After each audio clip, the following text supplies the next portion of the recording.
একদিন বলি জীবের পরম সম্পদ।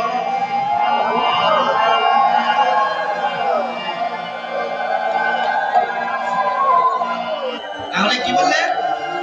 তাহলে বলছে এই তিনটা জিনিস জোগাড় করা লাগে। আর এখানে বলছে আমরা গুরুদেবের প্রসাদ পাওয়ার জন্য অপেক্ষা করি।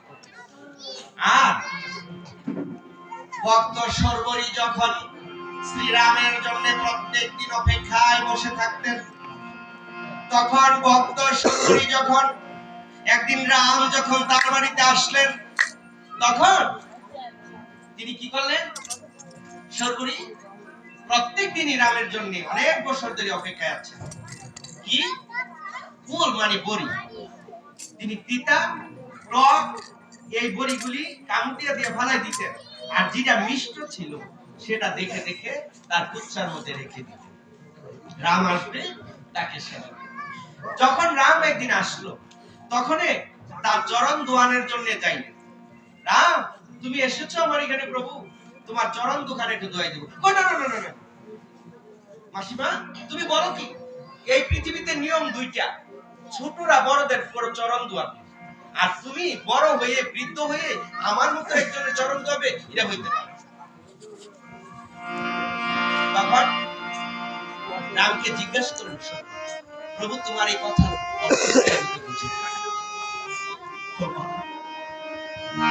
তুমি বুঝো না? আজ তোমাকে বারণ করেছি আমার চরণ ধোয়ানোর জন্য, কেন জানো? তুমি তো অনেক আগেই চোখের জল দিয়ে আমি আসার জন্য অপেক্ষা করতে করতে আমার চরণ তুমি দিয়ে দিয়েছো। আজ তুমি আর চরণ গঙ্গার জল দিয়ে কি ধোবে? যে চোখের জল দিয়ে প্রভুর জল ধোয়ায়, তার কি আর গঙ্গার জলের প্রয়োজন হয়? তখন বলছে, প্রভু তোমাকে আমি কি সেবা দেব? তখন দাঁড়াও দাঁড়াও, আমি ফুল বাইরা নিই।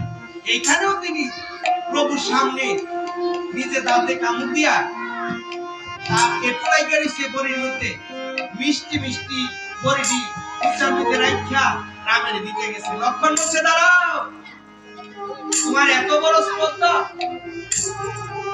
আমার প্রভুকে তোমার একটু খাওয়াবে? এও কি হয়?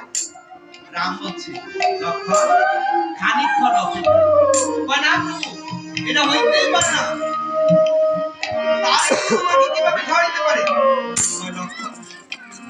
সে যে আমার জন্য আজকে এত বছর ধরে অপেক্ষা করতে করতে সে টক তিতা কটা এই ধরনের বড়িগুলি কামুটিয়া দিয়া কতগুলি বড়ি স্বাদ দিয়ে কষ্ট করে গ্রহণ করেছে, আর মিষ্ট মিষ্ট কি আমার জন্য রেখে দিয়েছে।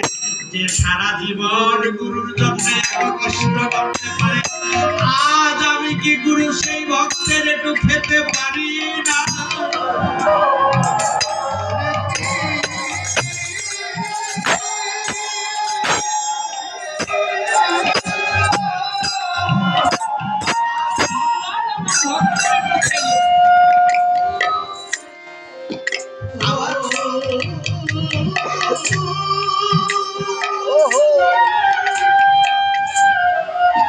আমার ভক্তের যদি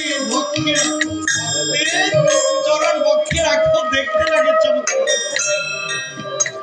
ভৃগুমুনি আমার সেই বিষ্ণুকে দর্শন করার জন্য ধ্যানে বসেছে, সর্বগত পাতাল ত্রিভুবন খুঁজেছেন, কিন্তু তাকে খুঁজে পাচ্ছেন। যখন দেখলেন তিনি অনন্ত সাগরের মধ্যে, তিনি কি করেন? ক্ষীর সাগরে অনন্ত নাগের উপরে যখন তিনি ঘুমের পান করে শুয়ে আছেন, সেই ভৃগুমুনি গিয়ে তার বক্ষের মধ্যে লাথি মেরেছে।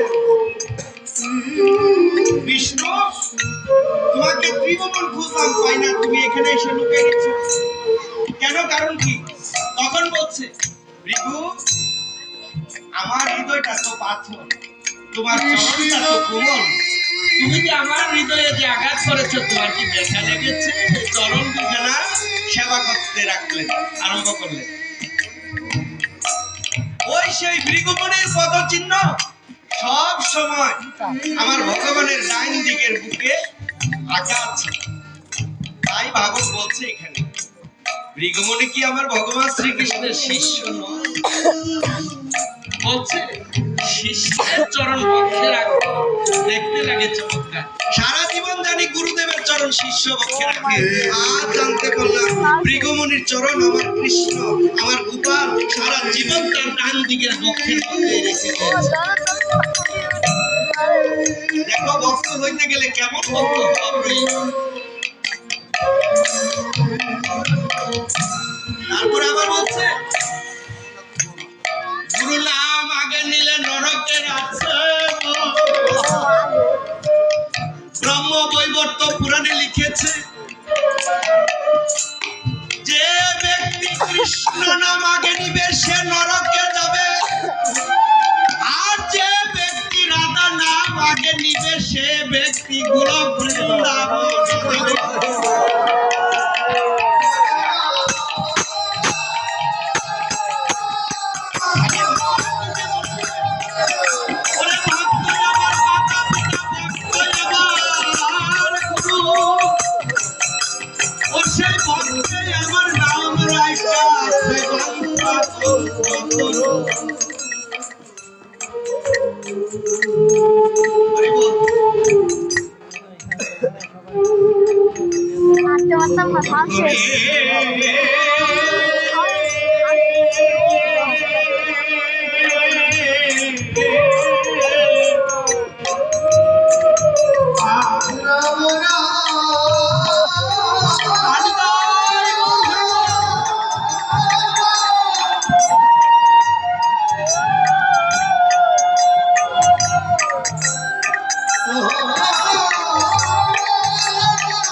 কৃষ্ণ বলিতে দুই নয়নে বহে ধারা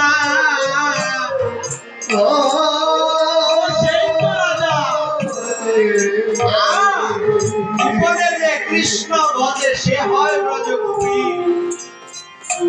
আজ বোঝাই দিও ভক্তেরা তারা যে গোপনে মনে প্রাণে আমার কৃষ্ণকে কত ভালোবাসে, আমার রাধা বল্লভকে তারা কত ভালোবাসে। হরিবল। আর সাধুগুরু বৈষ্ণবদের সাথে করলে প্রেম আলিঙ্গন মহা পাপ বিনাশ হয়ে যায়। হৃদয় গৌর হরিবল হরিবল হরিবল জয় রাধে হৃদয় গৌর।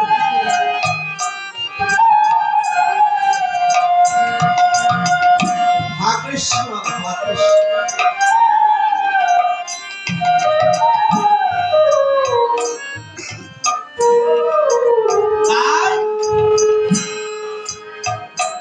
একদিন আমার নারদ কৃষ্ণকে জিজ্ঞেস করলেন, ও প্রভু কিভাবে পুজিলে কিভাবে ডাকিলে তোমাকে পাওয়া যায় প্রভু, একবার তুমি কৃপা করে বলো, আমি কি দিয়ে তোমাকে পূজা করিব? কৃষ্ণ আমার শ্রীমৎ ভগবত গীতার নবম অধ্যায় রাজবিদ্যা রাজগুহ্য যুগে 26 নং শ্লোকে বললেন, পত্রং পুষ্পং ফলং ত্বং যুমে ভক্তা প্রদচ্ছতি তদহং ভক্তা পরিতস্নামি ব্রজতাত্মনি। হে অর্জুন, হে নারদ, তুমি জগৎকে জানিয়ে দিও কোন ভক্ত যদি আমাকে ফল দিয়ে যদি পূজা করে তবে আমাকে। হ্যালো বলছে প্রভু তুমি না বলে দয়াময়, কোন ভক্তের নিজে দুমুঠো খেতে পারে না, ভিক্ষা করে খায়, তোমাকে প্রত্যেকদিন ফল দিয়া কিভাবে পূজা দিচ্ছে? তুমি একবার বলবে প্রভু, না তোমাকে ফল দিয়ে পূজা দিতে পারবে না, আরো যদি কোনো বিধান থাকে বলো।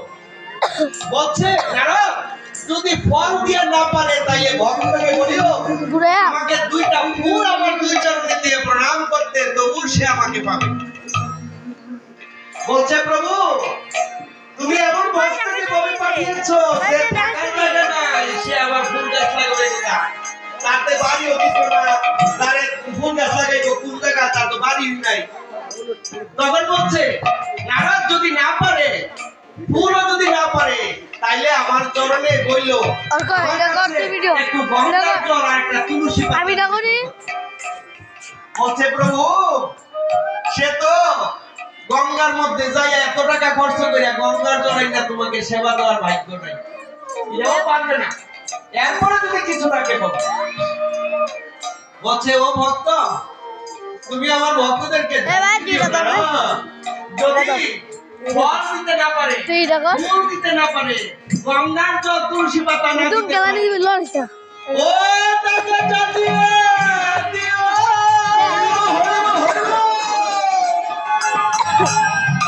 প্রত্যেক ভক্তের দেহের মধ্যে আমি 2টা চক্ষু, এই 2টা গঙ্গা এবং যমুনা আমার চরণে নিবেদন করে দেয়। তাই গৌর হরি বল হরি বল। এই 2 ফোঁটা জল যদি কোনো ভক্ত গোবিন্দকে দিতে পারে, তাহলে সেই ভক্ত আমার গোবিন্দকে অতি সহজে পাইতে পারে।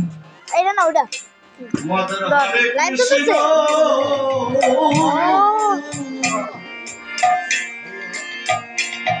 হরে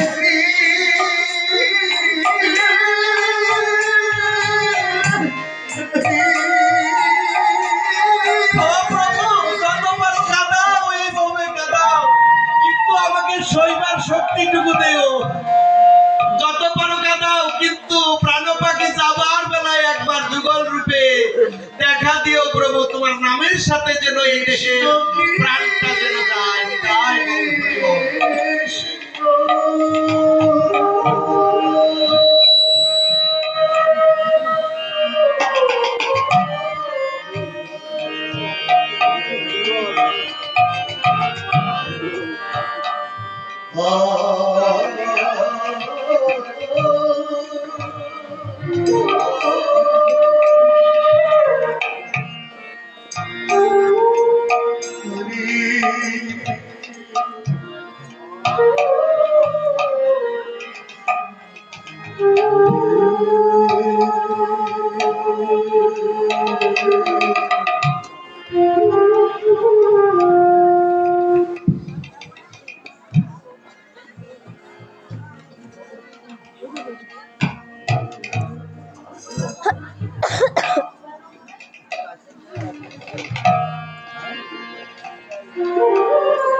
হরে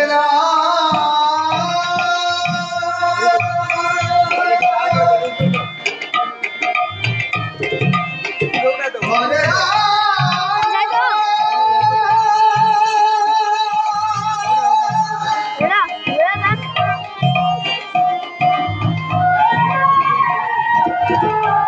Baik.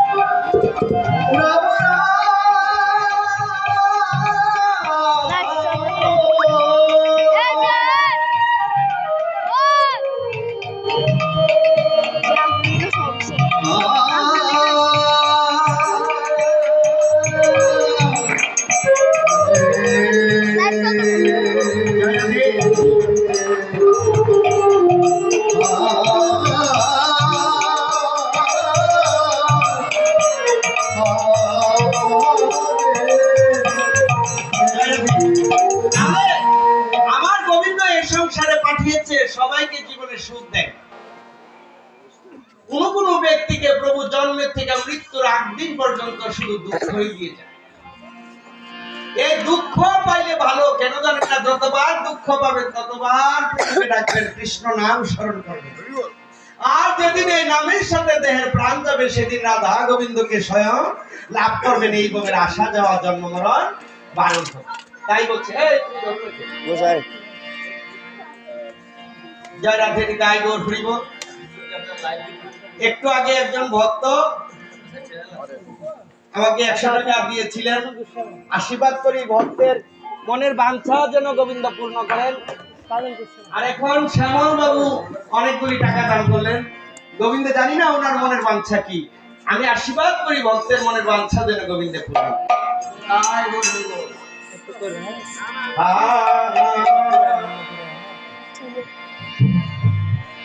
ওরে বাবা পারের সঙ্গ জয় রাধে নিতাই গৌর হরিব। বাবা তোমার নামটা কি গো?